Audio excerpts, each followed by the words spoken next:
Baik Bapak Ibu yang diberkati Tuhan Yesus Kristus, Shalom. Saya percaya kita semua diberkati oleh Tuhan.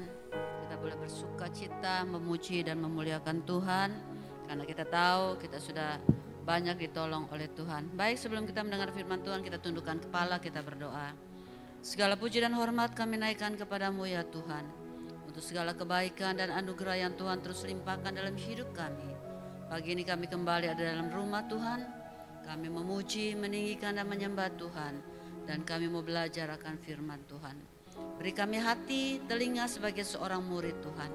Kami bukan hanya setia mendengar, tapi kami juga pelaku-pelaku firman Tuhan. Karena dengan melakukan firman Tuhan, hidup kami semakin terarah Bapa. Dan hari demi hari kami melihat kemuliaan-Mu, kami melihat kuasa-Mu dinyatakan, dan kami melihat penyertaan-Mu yang ajaib. Itu kami percaya Tuhan hadir bersama dengan kami, Roh Kudus mengurapi kami, mengurapi hamba-Mu, dan kami siap untuk belajar firman Tuhan. Di dalam nama Tuhan Yesus Kristus kami berdoa dan kami mengucap syukur. Amin. Baik Bapak Ibu jemaat yang diberkati oleh Tuhan Yesus Kristus, dalam kehidupan kita di dalam dunia ini saya percaya ada begitu banyak masalah yang selalu kita hadapi. Tetapi yang menjadi pertanyaannya, seringkali masalah yang kita hadapi itu merupakan masalah yang timbul dari diri kita sendiri. Masalah yang kita hadapi seringkali terjadi karena kelalaian kita, karena keteledoran kita sebagai anak-anak Tuhan di dalam kita melakukan setiap kebenaran firman Tuhan. Pagi hari ini kita akan belajar dari sebuah keluarga yang tercatat di dalam Alkitab. Apa yang terjadi dalam kehidupan keluarga mereka, kekacauan yang terjadi dalam keluarga, sesuatu yang tidak menyenangkan terjadi dalam keluarga tersebut, itu menjadi contoh buat saya dan buat kita semua, khususnya kita yang dalam satu keluarga. Apa yang mereka lakukan itu harus menjadi pembelajaran buat kita. Kita tidak lebih baik dari mereka, tapi itu menjadi contoh yang nyata dalam kehidupan kita sebagai anak-anak Tuhan. Karena itu kita sama-sama baca dalam kitab Kejadian, pasal yang ke-16 ayat yang ke-13. Kitab Kejadian pasal yang ke-16 ayat yang ke-13. Saya akan bacakan ayat firman Tuhan ini. Kemudian Hagar menamakan Tuhan yang telah berfirman kepadanya itu dengan sebutan, Engkaulah El-Roi, sebab katanya, bukankah di sini kulihat Dia yang telah melihat aku. Bapak Ibu jemaat yang diberkati oleh Tuhan Yesus Kristus, peristiwa ini merupakan peristiwa dalam sebuah keluarga, yaitu Abram dan Sarah. Dan terdapat di dalamnya dengan melibatkan Hagar. Hagar adalah seorang perempuan yang berasal dari Mesir. Dia adalah seorang hamba yang mungkin pada waktu Abram dan Sarah ada di Mesir, dia dianugerahkan atau mungkin dia membeli seorang hamba dan dibawa ikut sertanya. Permasalahan timbul dari awalnya dari Sarah yang tidak sabar untuk mendapatkan keturunan. Kalau kita baca dalam ayat yang pertama dan ayat yang kedua, di situ dikatakan, adapun Sarai istri Abram itu tidak beranak. Ia mempunyai seorang hamba perempuan orang Mesir, Hagar namanya.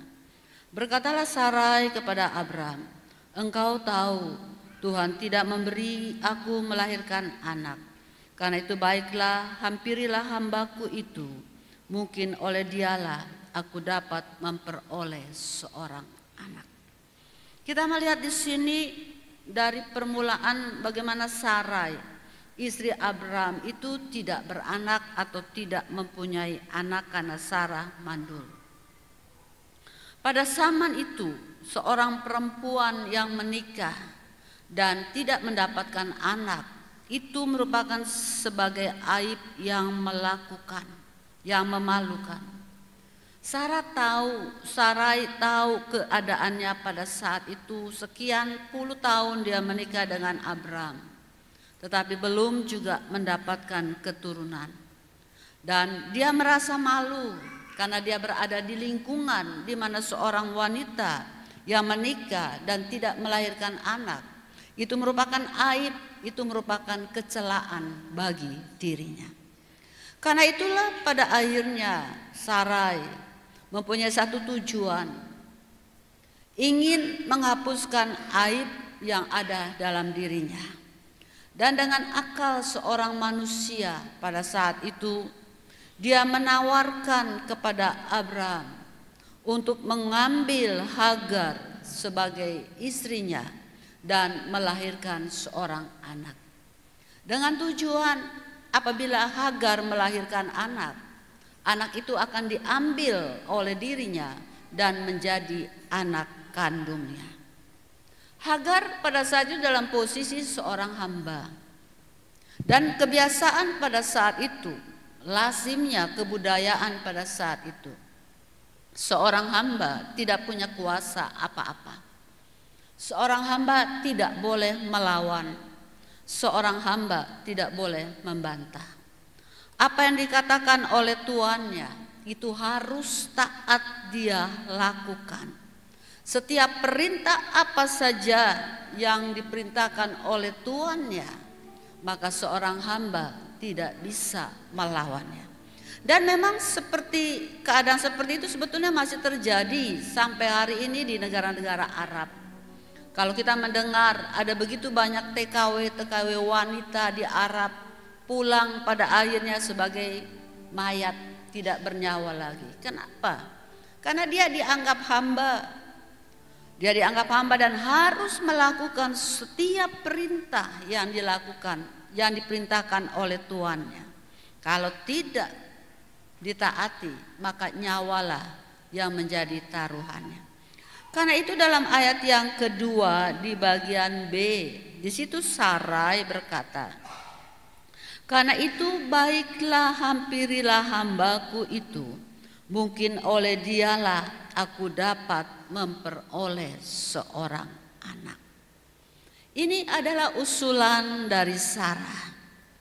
Kalau secara manusia kita yang mempunyai akal sehat, ini merupakan satu tindakan yang sangat bodoh. Kenapa? Tidak mungkin ada seorang istri, seorang wanita yang membiarkan suaminya untuk mengambil selir, untuk mengambil madu. Kita lihat pada waktu Elkana suaminya mengambil Penina menjadi istrinya. Hana hatinya hancur karena dia tidak rela suaminya menikah lagi. Tapi berbeda dengan Sarai. Dia melakukan itu, tindakan seperti itu karena dia tidak menginginkan dirinya sebagai seorang wanita yang dicap sebagai wanita yang aib, sebagai wanita yang terkutuk. Dia menginginkan menjadi wanita yang terhormat dalam kalangannya pada saat itu dengan memperoleh seorang anak. Walaupun anak itu tidak dilahirkan dari rahimnya sendiri, tapi dia merasa bangga kalau anak dari hambanya, dari suaminya, diangkat anak menjadi anak kandungannya. Tapi sekali lagi tindakan ini merupakan tindakan yang sangat bodoh dan merupakan tindakan yang sangat salah. Kenapa? Karena tidak ada keluarga yang menginginkan tindakan seperti ini. Dan juga kenapa salah? Karena Tuhan tidak menyuruh Abraham untuk melakukan seperti yang diusulkan oleh Sarai istrinya. Karena itulah di dalam ayat yang kedua di bagian C di situ dikatakan, dan Abram mendengarkan perkataan Sarai. Jadi Sarai istri Abram itu mengambil Hagar hambanya orang Mesir itu, yakni ketika Abram telah 10 tahun tinggal di tanah Kanaan, lalu memberikannya kepada Abram suaminya untuk menjadi istrinya. Abraham menghampiri Hagar, lalu mengandunglah perempuan itu. Ketika Hagar tahu bahwa ia mengandung, maka ia memandang rendah akan nyonyanya. Kita lihat di sini tindakan daripada Abraham. Abraham seorang imam dalam keluarga. Sebetulnya di dalam pasal yang ke-15 Tuhan telah menampakkan dirinya kepada Abraham. Dan dalam penampakannya, dalam perjumpaannya dengan Abraham, ada janji Allah yang dikatakan kepada Abraham. Dan janjinya itu merupakan janji tentang keturunan yang Abraham akan peroleh. Coba kalau kita lihat dalam Kejadian 15 ayat yang ke-5. Di sini dikatakan, lalu Tuhan membawa Abraham keluar serta berfirman, coba lihat ke langit, hitunglah bintang-bintang. Jika engkau dapat menghitungnya, maka firman-Nya kepadanya, demikianlah banyaknya nanti keturunanmu. Dalam pasal 15 ini secara nyata Tuhan berkata kepada Abraham, pandang bintang-bintang di langit yang sulit untuk dihitung, bahkan tidak bisa dihitung. Dan seperti itulah nanti jumlah keturunan yang akan engkau peroleh. Dan janji ini bukan dikatakan lahir dari perempuan lain, tidak. Dalam ayat yang ke-18, pasal 15 ayat yang ke-18, di sini juga dikatakan, pada hari itulah Tuhan mengadakan perjanjian dengan Abraham serta berfirman, kepada keturunanmu lah aku berikan negeri ini, mulai dari sungai Mesir sampai ke sungai yang besar itu, sungai Efrat, yakni tanah orang Keni, orang Kenas, orang Kadmon, orang Het, orang Feris, orang Refaim, orang Amori, orang Kanaan, orang Girgasi, dan orang Yebus ini. Tuhan kembali mengingatkan janjinya kepada Abraham, bahwa perjanjian dengan Abraham dan berfirman, keturunanmu lah yang akan menguasai daerah Kanaan pada saat itu. Tetapi sayangnya Abraham sebagai kepala rumah tangga, dia lupa akan janji Tuhan. Dia juga menuruti saran dari Sarah. Kenapa? Karena dia juga memakai akalnya manusia sama dengan Sarah.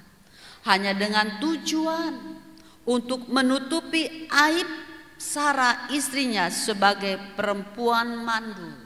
Dan Abraham yang menerima janji Allah, dia menjadi kepala rumah tangga, menjadi suami, menjadi imam yang lalai untuk tetap ada di dalam janji Tuhan.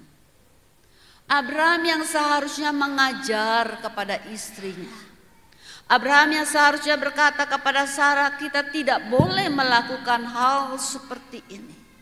Kenapa kita tidak boleh melakukan? Karena Tuhan sudah berjanji kepada saya bahwa keturunan itu akan lahir dari Sarah sebagai istri yang sah. Tetapi sayangnya Abraham lupa akan janji Tuhan. Abraham tidak membagikan janji itu kepada Sarai istrinya. Sama seperti dalam Kejadian pasal 2 ayat yang ke-16. Pada waktu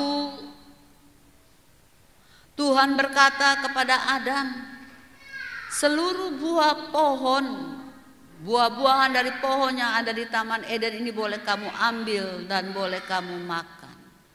Tetapi satu pohon buahnya tidak boleh kamu makan. Allah perintahkan kepada Adam, Allah peringatkan kepada Adam, Tapi Adam sebagai kepala rumah tangga, dia lupa membagikan perintah itu kepada Hawa sebagai istrinya. Berapa banyak dari kita kepala-kepala rumah tangga? Berapa banyak dari kita suami-suami, ayah, imam dalam keluarga yang tidak mau membagikan kebenaran firman Tuhan kepada istri dan kepada anak-anak kita? Seringkali kita biarkan mereka berjalan sendirian. Seringkali kita biarkan mereka berbuat sesuai dengan kemampuan mereka. Seringkali kita biarkan anak-anak kita pun berjalan sendirian tanpa pengawalan dari orang tua, tanpa pengawalan dari seorang bapa yang mengajarkan kebenaran tentang firman Tuhan. Hati-hati Bapak Ibu.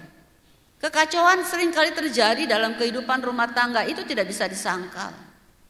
Berapa banyak rumah tangga Kristen yang bercerai? Berapa banyak keluarga-keluarga Kristen yang berantakan? Berapa banyak anak-anak pendeta yang menjadi rusak? Tidak bisa disangkal. Berapa banyak anak-anak pendeta yang mati karena narkoba? Itu pun tidak bisa disangkal. Kalau ada orang berkata, kok anak pendeta seperti itu sih? Tidak bisa berbuat, tidak bisa jadi contoh yang baik. Dan itu ditularkan kepada Abraham yang seharusnya sebagai imam berkata tidak kepada Sarai. Tapi Abraham taat kepada kehendak Sarai, anak-anak budaya atau adat istiadat. Saya bukan orang yang anti budaya, tidak. Saya bukan orang yang anti adat istiadat.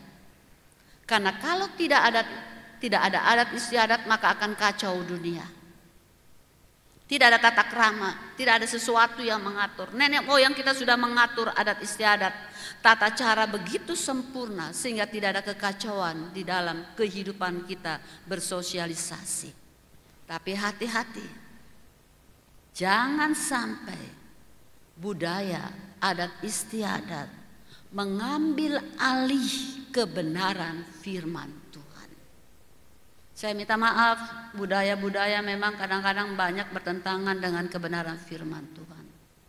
Salah satu contoh saja, kalau budaya di Sumba, kalau saya tidak salah, orang yang sudah dibelis, perempuan yang sudah dibelis, mereka bisa dibawa pulang ke rumah laki-laki dan sudah dianggap sebagai istri, dan mereka boleh hidup bersama. Itu budaya. Tetapi kita tidak hidup di atas budaya di luar kebenaran firman Tuhan.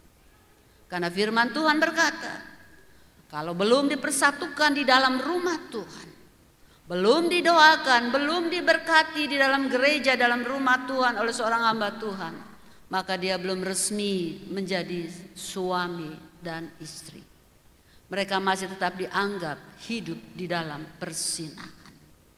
Karena itu berapa banyak dari kita orang-orang Kristen yang masih hidup di dalam persinahan. Kalau ditanya kenapa tidak mau urus gereja, alasan adat belum selesai, alasan belis belum terbayar. Ada begitu banyak alasan-alasan sehingga kita bertindak di luar daripada kehendak dan kebenaran firman Tuhan. Perlu hati-hati Bapak Ibu. Mari, kalau kita sebagai orang tua punya anak-anak yang sudah meningkat dewasa dan sudah saatnya mereka berumah tangga, jangan menomorsatukan itu yang namanya belis, adat istiadat. Sekali lagi saya bukan anti, saya tidak anti. Memang itu perlu sebagai penghormatan kepada pihak perempuan. Tata cara bagaimana kita meminang seorang anak untuk menjadi menantu, untuk menjadi istri bagi anak kita. Tapi sebagai orang-orang Kristen kita juga harus belajar kepada kebenaran firman Tuhan. Kalau Bapak Ibu baca dalam Markus pasal yang ke-7 ayat yang ke-8, di sini dikatakan oleh firman Tuhan.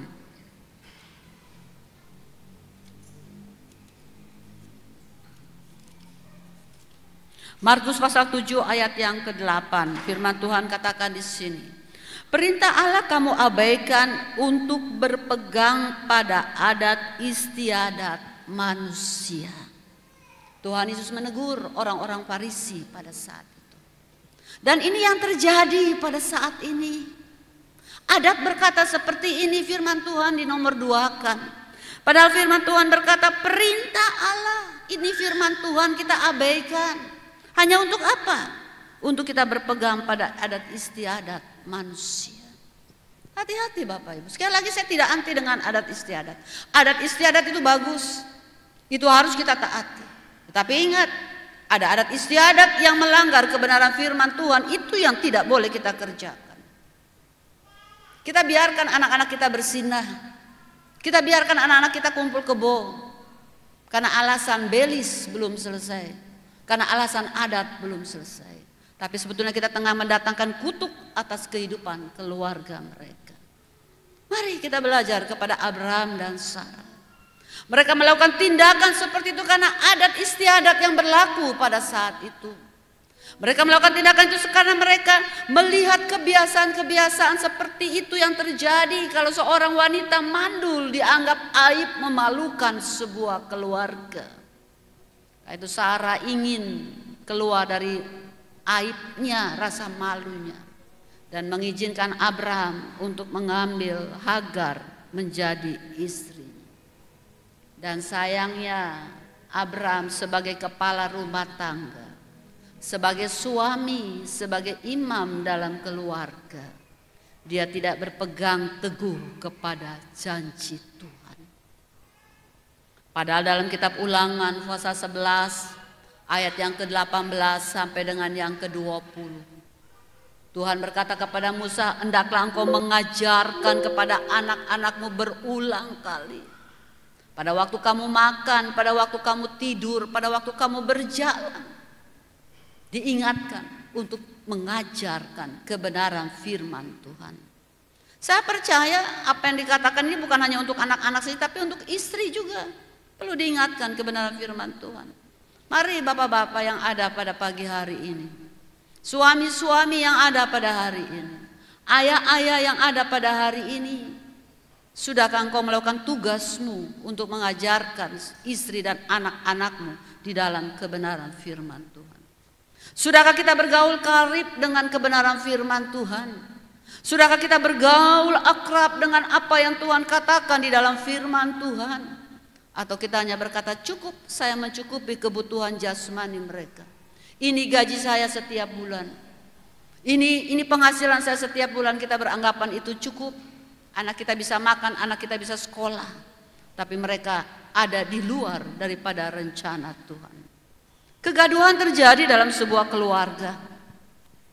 Kegaduhan itu terjadi dan Abraham melakukan apa yang disarankan oleh istrinya. Itu adalah masalah yang terjadi. Kenapa? Karena ketidaktaatan akan kebenaran firman Tuhan. Masalah terjadi karena ketidaktaatan dan pada akhirnya mereka kehilangan berkat Tuhan. Abraham memang kaya raya. Dia tidak habis hartanya pada saat itu. Tapi mereka kehilangan damai sejahtera yang tidak bisa dibeli oleh uang berapapun yang kita miliki. Karena itu jemaat yang diberkati oleh Tuhan Yesus Kristus, masalah pada akhirnya muncul. Di dalam ayat yang keempat di sini dikatakan, Abraham menghampiri Hagar lalu mengandunglah perempuan itu. Ketika Hagar tahu bahwa ia mengandung, maka ia memandang rendah akan nyonyanya. Lalu berkatalah Sarai kepada Abraham, penghinaan yang kuderita ini adalah tanggung jawabmu. Akulah yang memberikan hambaku ke pangkuanmu. Tapi baru saja ia tahu bahwa ia mengandung, ia memandang rendah akan aku. Tuhan kiranya yang menjadi hakim antara aku dan engkau. Kata Abraham kepada Sarai, hambamu itu di bawah kekuasaanmu. Perbuatlah kepadanya apa yang kau pandang baik. Lalu Sarai menindas Hagar sehingga ia lari meninggalkannya. Permasalahan terjadi. Pada waktu Hagar tahu dia hamil, dia mulai menjadi sombong dan mulai menganggap rendah nyonyanya. Sarai direndahkan. Bukan Sarai dihilangkan aibnya, tidak. Sarai berpikir kalau hambaku hamil, melahirkan dan anaknya akan jadi bagian dalam hidupku. Sarai berpikir, maka aibku akan hilang. Maka orang tidak akan mempermalukan saya lagi. Itu pikirannya si Hagar, pikirannya manusia. Tetapi justru sebaliknya, dia bukan dipermuliakan, dia bukan dihormati, tetapi sekarang budaknya, hambanya menganggap rendah kepada Sarai. Luar biasa peristiwa ini terjadi. Dan ini banyak kali terjadi di dalam kehidupan kita sebagai anak-anak Tuhan. Berapa banyak perselingkuhan terjadi dalam keluarga-keluarga Kristen. Berapa banyak majikan-majikan memperlakukan hambanya menjadi budak seks untuk mereka. Dan sebetulnya itu tengah mempermalukan diri mereka sendiri. Akhirnya yang terjadi, masalah yang terjadi, Sarai merasa sangat terhina karena Hagar tidak lagi menghormatinya. Karena itu dalam ayat yang kelima di situ dikatakan, lalu berkatalah Sarai kepada Abraham. Perhatikan di sini. Sarai berkata kepada Abraham, penghinaan yang kuderita ini. Dia berharap pada saat itu, pada waktu Hagar hamil dan nanti melahirkan, dia akan menjadi wanita yang dipermuliakan. Dia akan menjadi wanita yang disanjung. Dia akan menjadi wanita yang terhormat, terangkat karena dia sudah memperoleh seorang anak. Walaupun bukan lahir dari rahimnya sendiri. Tapi justru karena kelalaian mereka, karena ketidaktaatan mereka atas firman Tuhan, bukan itu yang terjadi. Bukan seperti itu yang diharapkan yang terjadi, tapi justru di sini firman Tuhan katakan, penghinaan yang kuderita ini. Justru itu dia menderita, semakin menderita dan semakin dihina. Dia katakan penghinaan yang kuderita ini adalah tanggung jawabmu, akulah yang memberikan hambaku ke pangkuanmu. Bapak Ibu jemaat yang diberkati oleh Tuhan Yesus Kristus, dalam ayat yang kelima ini, dalam Alkitab terjemahan yang baru, di situ dikatakan, penghinaan yang kuderita ini adalah tanggung jawabmu. Beda ya dengan Alkitab yang kita pegang. Dalam Alkitab terjemahan baru dikatakan, Sarai berkata kepada Abraham bahwa penghinaan yang kuderita sekarang ini karena budak ini, karena Hagar, ini adalah tanggung jawabmu. Hagar menjadi sombong. Sombong kenapa? Bukan karena berhasil, tapi karena dosa. Banyak orang yang menutupi dosanya dengan kesombongannya. Banyak orang yang menutupi dosanya dengan menunjukkan saya ini hebat, padahal dia tengah berdosa. Itu memang terjadi saat ini, tidak bisa disangkal. Dan pada akhirnya, karena itu Hagar menindas, menghina kepada Abraham, kepada Sarai. Dan Sarai mulai melampiaskan kejengkelannya kepada Abraham. Dia katakan, aku dihina, ini tanggung jawab kamu. Padahal yang menyuruh Abraham melakukan itu siapa sebetulnya? Sarai kan yang menyuruh. Tapi Sarai tidak mau bertanggung jawab dengan apa yang dia lakukan. Dia berkata kepada Abraham, ini tanggung jawabmu. Aku dihina, ini tanggung jawab. Di dalam terjemahan yang lain, ayat ini berkata, kiranya kekerasan ini menimpa engkau. Dengan kata lain, Sarah tidak hanya menyalahkan tetapi menimpakan kekesalannya kepada suaminya. Luar biasa manusia Bapak Ibu. Kita yang sudah bersalah tapi tidak pernah mau mengakui kesalahan kita. Betul ya? Kita yang salah. Kita yang melanggar. Tapi kita lebih suka menyalahkan orang lain. Sama seperti Sarah. Ini tanggung jawabmu Abraham. Dia menghina saya, ini tanggung jawabmu Abraham. Dan dengan kata lain juga dia melimpahkan kekesalannya kepada Abraham, kepada suami. Sama ibu-ibu kalau pulang kerja, mungkin jadi guru di sekolah berhadapan dengan murid yang nakal, dengan masalah, pulang di rumah yang jadi sasaran siapa? Suami dan anak. Anak melakukan kesalahan sedikit kita sudah marah. Padahal kita telah melakukan kesalahan di tempat lain. Ini manusia ya Bapak Ibu ya, terjadi kepada kita semua. Ini Sarai telah menurunkan sifatnya kepada saya dan kepada kita semua. Sarai yang bersalah, Sarai yang berbuat, Sarai yang memulai.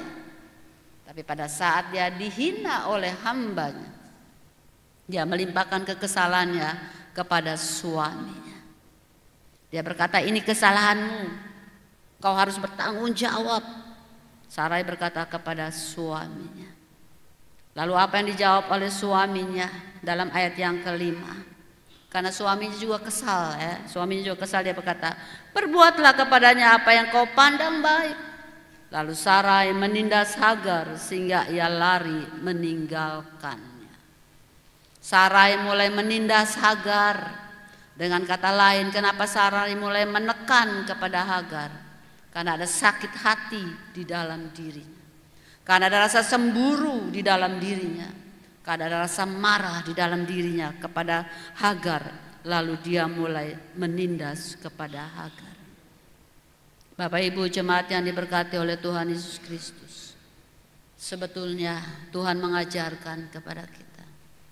Kalau kita salah, belajarlah untuk mengakui kesalahan kita. Jangan membalas, jangan malah semakin menindas. Kita akan menjadi salah di hadapan Tuhan. Lalu pada akhirnya dalam ayat yang ke-6 bagian akhir, pada waktu Sarai mulai menindas Hagar, pada akhirnya Hagar melarikan diri dan meninggalkannya. Kesalahan terjadi dalam kehidupan sebuah keluarga. Suami yang tidak taat kepada firman Tuhan. Suami yang malas mengajarkan kebenaran firman Tuhan. Sayang di sini suami-suaminya berkurang ya yang hadir. Banyak ibu-ibu di sini. Saya berharap suami-suami menjadi suami yang tahu kebenaran firman Tuhan. Keluarga yang berbahagia, keluarga yang diberkati, anak-anak yang diberkati ada di tangan suami. Karena dia imam yang menjadi berkat bagi keluarganya. Tapi istri-istri juga harus tahu. Jangan kita berpikir dengan akal kita sendiri. Jangan kita dengan emosi kita melakukan sesuatu hanya untuk mementingkan diri kita sendiri. Dan kita melanggar akan kebenaran firman Tuhan. Saya harapkan itu tidak terjadi di kalangan kita sebagai anak-anak Tuhan. Sekali lagi dari pelajaran Abraham dan Sarai. Pada akhirnya mengajarkan kepada kita bahwa ketidaktaatan akan firman Tuhan akan mendatangkan kehilangan berkat Tuhan, khususnya damai sejahtera. Berapa banyak seringkali kita berpura-pura sebagai suami, sebagai istri yang baik, sebagai orang tua yang baik, pada dalam hati tidak ada damai sejahtera. Dari apa yang dilakukan oleh Abraham, dilakukan oleh Sarai, dilakukan oleh Hagar. Ketidaktaatan, ingat, ketidaktaatan akan firman Tuhan mendatangkan kehilangan berkat Tuhan, khususnya damai sejahtera. Memiliki banyak harta, memiliki kekayaan tapi tidak ada damai. Dan pada akhirnya Hagar keluar dari rumah tuannya. Hagar meninggalkan Sarah, Hagar meninggalkan Abraham. Dan dia berjalan dengan satu tujuan untuk kembali ke Mesir. Dia kembali ke Mesir sampai ia berhenti di jalan menuju Syur. Di mana di situ ada mata air. Ia berhenti dan beristirahat. Tapi ingat, luar biasanya Tuhan kita. Tuhan tidak pernah tinggal diam. Di dalam kesalahan kita sebagai seorang manusia, di dalam ketidaktaatan kita sebagai seorang manusia, Hagar itu sebetulnya seorang wanita yang taat kepada Abraham, kepada Sarai nyonyanya. Karena pada satu posisi seorang hamba harus taat kepada tuannya, apapun yang tuannya minta. Apapun yang tuannya harus dia kerjakan, dia harus mengerjakannya. Sebetulnya Hagar itu bukan dalam posisi yang selalu salah. Tetapi kesalahan yang Hagar lakukan adalah kesombongan yang muncul di dalam dirinya. Pada saat dia tahu bahwa dia tengah hamil seorang anak dari tuan. Kesombongan itu juga membuat Hagar harus menderita. Dia pada akhirnya ditindas oleh nyonyanya dan dia meninggalkan nyonyanya dan kembali ke negeri Mesir. Dalam perjalanan yang cukup jauh dia kelelahan dan dia berhenti di sebuah mata air. Dan luar biasanya sekali lagi Tuhan yang kita sembah dan ajaib. Tidak diceritakan dalam Alkitab Hagar berdoa dan berteriak kepada Tuhan untuk minta pertolongan kepada Tuhan. Tidak. Tidak dikatakan seperti itu dalam Alkitab. Tapi saya percaya sebagai seorang budak yang sekian tahun hidup bersama dengan Hagar dan Abram. Saya percaya Abram telah menularkan nilai-nilai tentang percaya kepada Allahnya dalam kerajaan surga. Saya percaya Abram telah mengajarkan bagaimana mereka harus hidup di dalam kehendak Tuhan. Saya percaya Abram telah mengajarkan juga kepada Hagar membagikan kebenaran-kebenaran akan Taurat pada saat itu, akan firman, akan kebenaran Tuhan pada saat itu. Dan mereka berseru juga kepada Tuhan. Karena itulah selama ia bersama dengan Abram dan Sarah, sekali lagi tentunya ia juga diajar untuk menyembah Tuhan Israel. Dan di padang gurun itulah, di mana sepertinya tidak ada harapan, tidak ada pertolongan, sendirian, di sana ia bertemu dengan Tuhan. Hagar juga menjadi pelajaran buat saya dan buat saudara. Hagar juga menjadi contoh dalam kehidupan kita. Berapa banyak kita lari dari masalah yang kita hadapi. Berapa banyak kita tidak berani menghadapi masalah yang kita lakukan. Seharusnya Hagar tidak boleh meninggalkan Sarai, tuannya. Dia melakukan kesalahan, dia harus berani bertanggung jawab seharusnya pada saat itu. Tapi justru Hagar melarikan diri dari masalahnya. Di padang gurun itulah pada akhirnya dia bertemu dengan Tuhan. Di padang gurun yang berat itu dia berhenti sejenak untuk mendapatkan air, untuk menghilangkan dahaga dan hausnya pada saat itu. Dan disitulah dia bertemu dengan Tuhan. Bangsa Israel 40 tahun ada di padang gurun. Kalau Bapak baca, Ibu baca dalam Ulangan 8, ayat yang kedua dan seterusnya, bagaimana dia ada di padang gurun. Dan Tuhan selalu hadir pada saat ada di padang gurun, pada saat mereka merendahkan dirinya. Hagar telah menjauhkan diri dari Tuhan.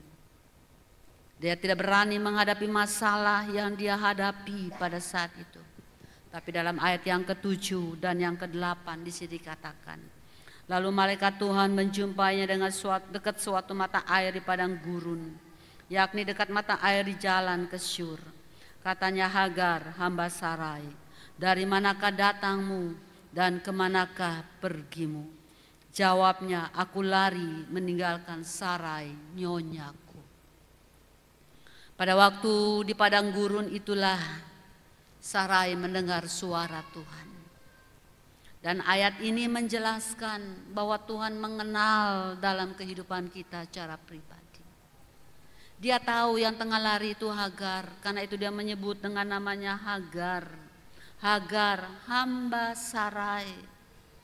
Dia tidak berkata Hagar, istri dari Abram. Dia tidak berkata Hagar, engkau perempuan yang mengandung anak daripada Abram.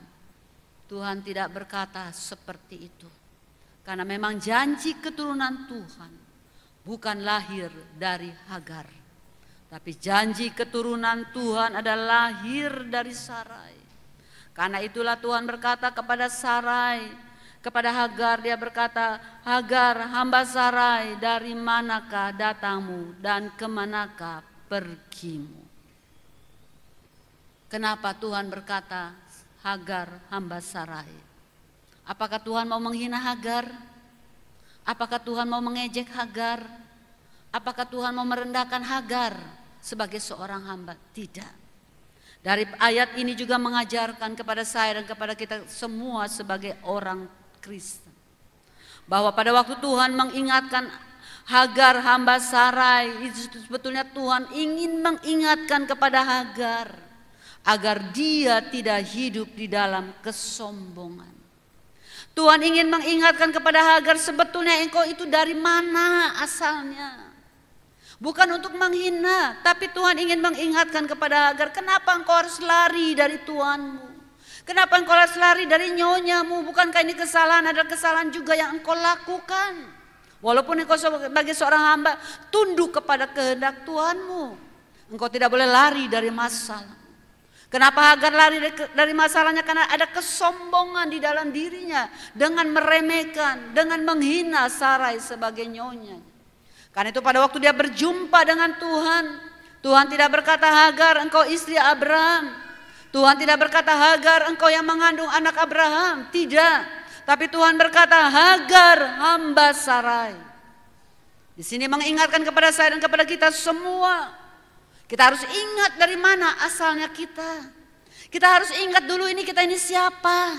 Kita adalah orang berdosa. Kita adalah orang yang tidak punya anugerah apa-apa, yang harus mati dan binasa. Tapi karena kematian Tuhan di atas kayu salib, karena anugerah Tuhan kita dipanggil untuk masuk dalam persekutuan dengan Tuhan. Kita dipanggil untuk menjadi satu jemaat dalam sebuah gereja. Kita dipanggil untuk menjadi pelayan-pelayan Tuhan. Tapi ingat, jangan sombong. Jangan meninggikan diri kita karena kita bisa dan pandai. Itu yang Tuhan katakan kepada Hagar. Hagar hamba Sarai. Hagar hamba Sarai, Tuhan menginginkan kepada Hagar untuk dia menjadi seorang wanita yang rendah hati. Tuhan menginginkan dan mengajar. Sebetulnya Hagar harus ingat dari mana asalnya. Dia adalah seorang hamba, tapi dia mulai diangkat derajatnya menjadi selir, menjadi orang yang kedua dari kehidupan Abraham. Karena itu Bapak Ibu jemaat yang diberkati oleh Tuhan Yesus Kristus, pelajaran dari Hagar, kalau Bapak Ibu pelajari, bukannya sekedar Tuhan berkata, tapi ada satu pelajaran yang mengajarkan kepada kita semua, untuk kita selalu belajar rendah hati. Belajar rendah hati, belajar rendah hati. Tidak gampang untuk menjadi rendah hati. Tidak mudah kita menjadi rendah hati. Karena kita dilahirkan dengan karakter kita yang penuh dengan kesombongan. Kita dilahirkan dari karakter yang penuh pemberontakan. Dari mulai Adam dan Hawa. Dengan ketidaktaatan kita kepada kebenaran firman Tuhan. Karena kita menganggap diri kita hebat. Karena menganggap diri kita bisa.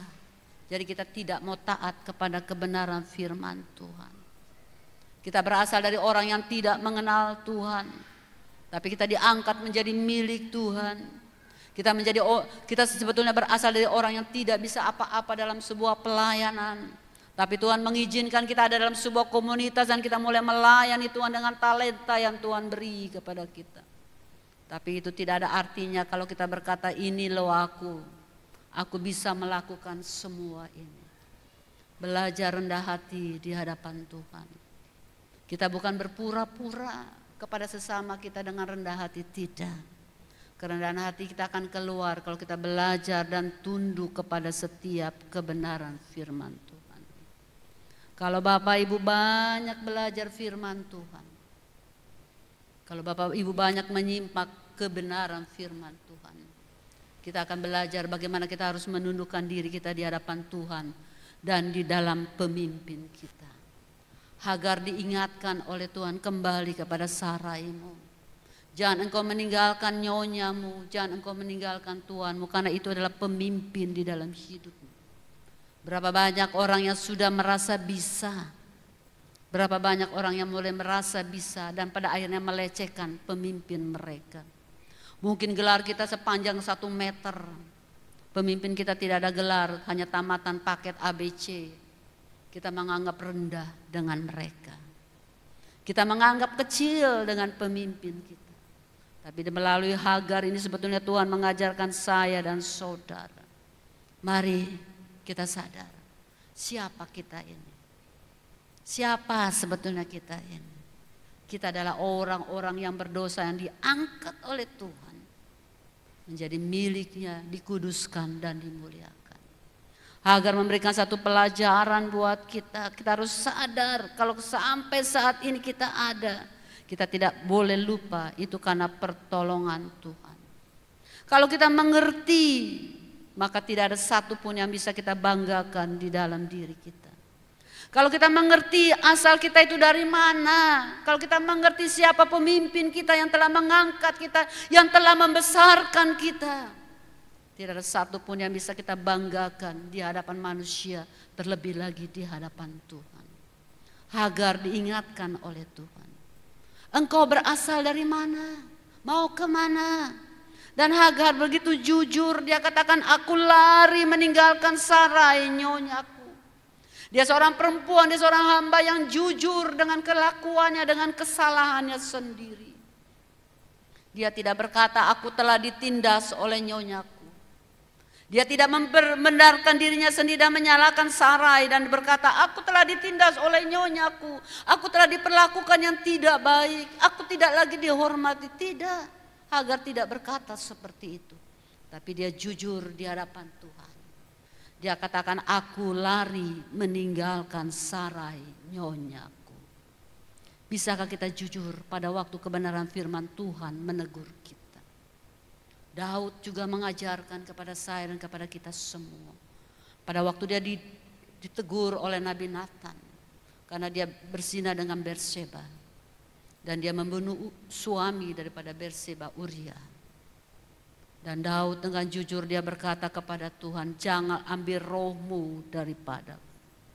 Karena Daud sadar kalau roh Tuhan sudah tidak ada lagi dalam dirinya, dia akan semakin orang yang jahat di hadapan Tuhan. Dan dia jujur kepada Nabi Nathan apa yang dia telah lakukan, dan Hagar pun melakukan hal yang sama. Dia tidak berkata, Tuhan aku telah ditindas oleh nyonyaku. Dia tidak berkata, Tuhan aku telah diperlakukan yang tidak baik oleh nyonyaku, padahal aku sudah bekerja sekian. Tidak. Tapi Hagar dengan jujur berkata, aku lari meninggalkan Sarai nyonyaku. Satu cerita yang sederhana sebetulnya Bapak Ibu. Satu cerita yang kita anggap biasa, tapi ada satu pelajaran yang luar biasa yang harus menjadi bagian dalam kehidupan kita sebagai anak-anak Tuhan. Jangan melarikan diri dari tanggung jawab kita. Jangan melarikan diri dari masalah yang kita hadapi. Jangan melarikan diri dari apapun yang harus kita hadapi. Karena itu berarti kita telah meninggalkan berkat yang Tuhan siapkan untuk saya dan saudara. Belajar jujur pada saat firman Tuhan menegur kita. Berapa banyak anak-anak Tuhan yang mengatakan, karena ini gara-gara pendeta saya, ini karena gembala saya begini dan begini. Dia akhirnya meninggalkan persekutuan di gereja dan pindah ke gereja lain hanya untuk mendapatkan satu kehormatan, hanya untuk mendapatkan satu pujian. Hagar sekali lagi mengajarkan kepada kita, jangan sampai kita kehilangan persekutuan dengan Tuhan. Karena itu dalam ayat yang ke-9 di sini dikatakan, lalu kata malaikat Tuhan itu kepadanya, kembalilah kepada nyonyamu, biarkanlah engkau ditindas di bawah kekuasaannya. Malaikat Tuhan menyuruh Hagar kembali kepada nyonyanya dan berkata, biarkan engkau ditindas di bawah kekuasaannya. Ini berarti bukan kita mau diperlakukan sewena-wena oleh nyonya kita. Bukan berarti Hagar harus mempersembahkan dirinya untuk diinjak-injak, dipukul dan lain sebagainya, tidak. Perkataan di sini berkata, kembalilah kepada nyonyamu, biarkanlah engkau ditindas, berarti kembali kepada nyonyamu dan belajar untuk rendah hati. Belajar untuk rendah hati dan menghormati nyonya. Belajar untuk rendah hati Bapak Ibu. Sekali lagi firman Tuhan katakan, Hagar diajar untuk menjadi orang perempuan yang rendah hati. Sama dengan kita juga semua.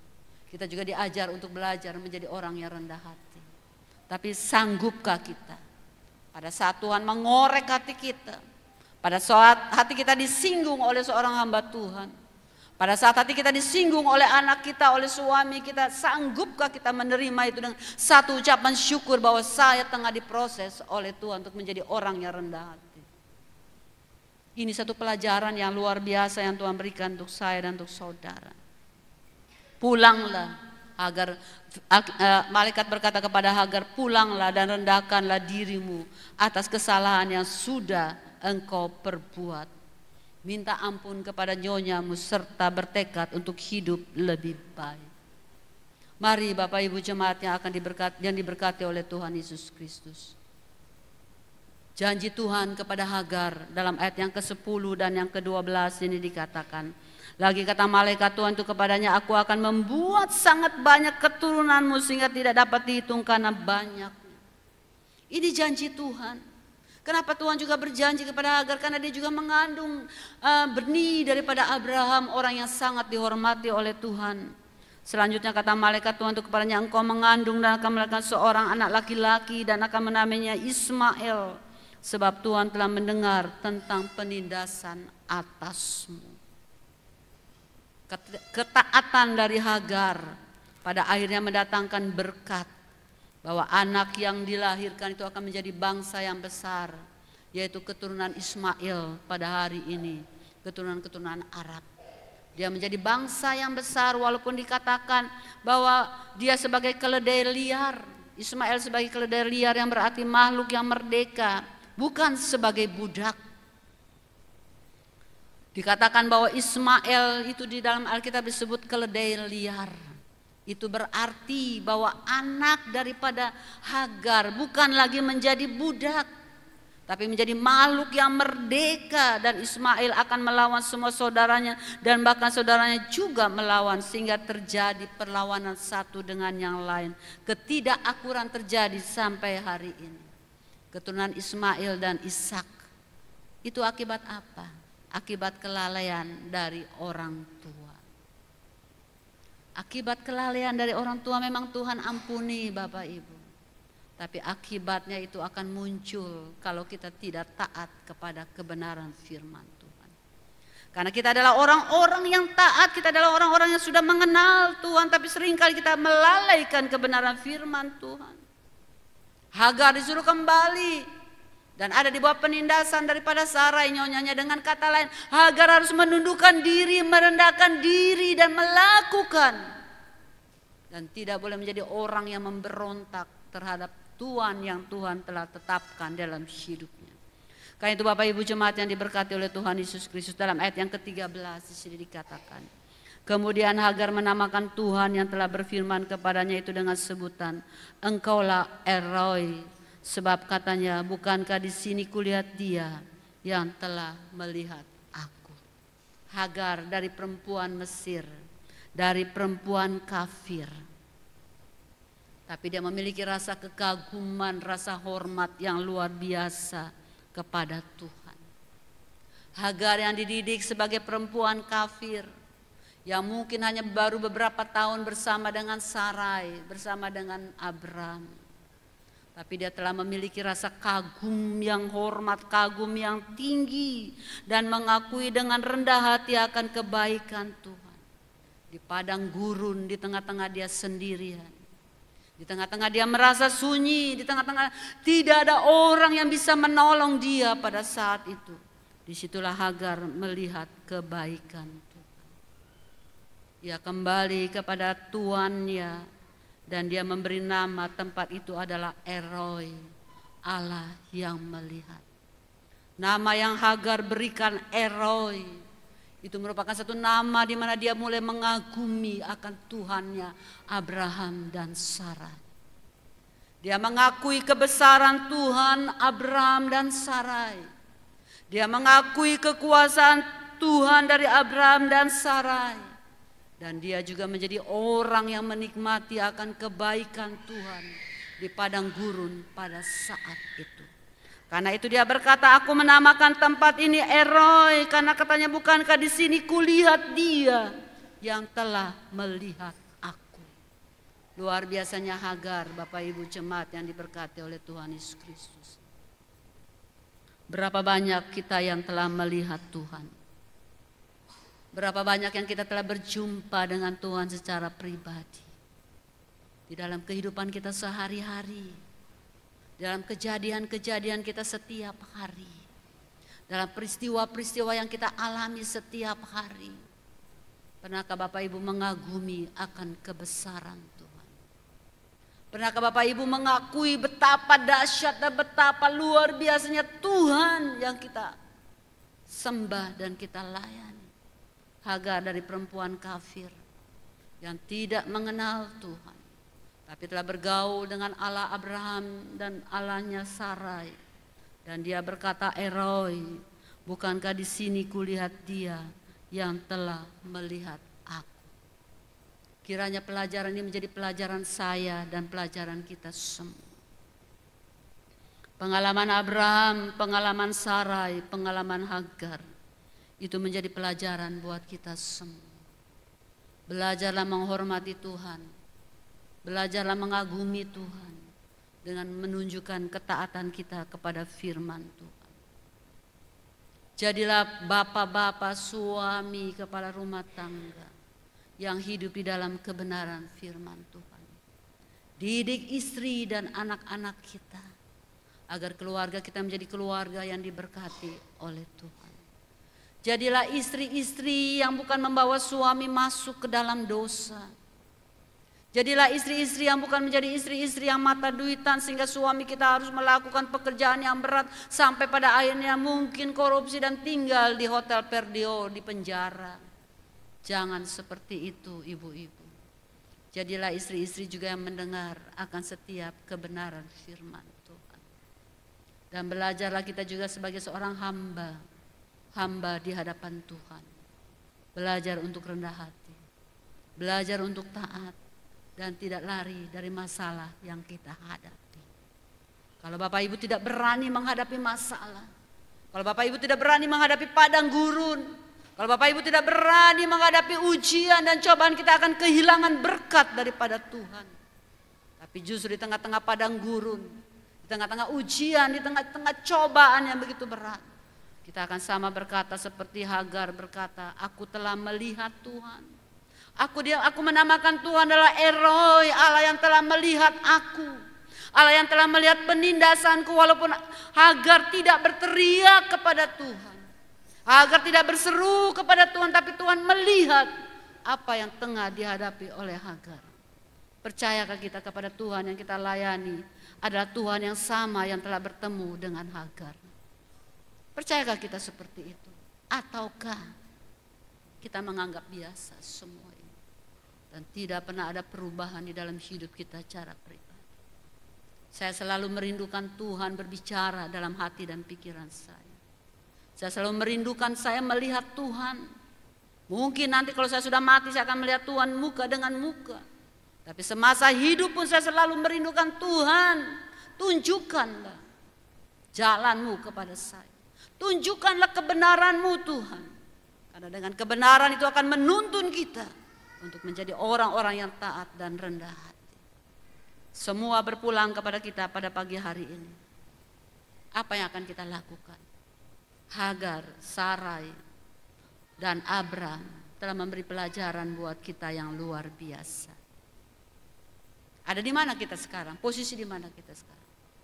Di posisi Abram sebagai kepala rumah tangga, di posisi Sarai sebagai istri dan ibu, atau di posisi Hagar, kita adalah hamba-hambanya Tuhan. Kita bukan hamba manusia. Tapi sudahkah kita menunjukkan kerendahan hati kita? Ingat, padang gurun akan membawa kita bertemu dengan Tuhan.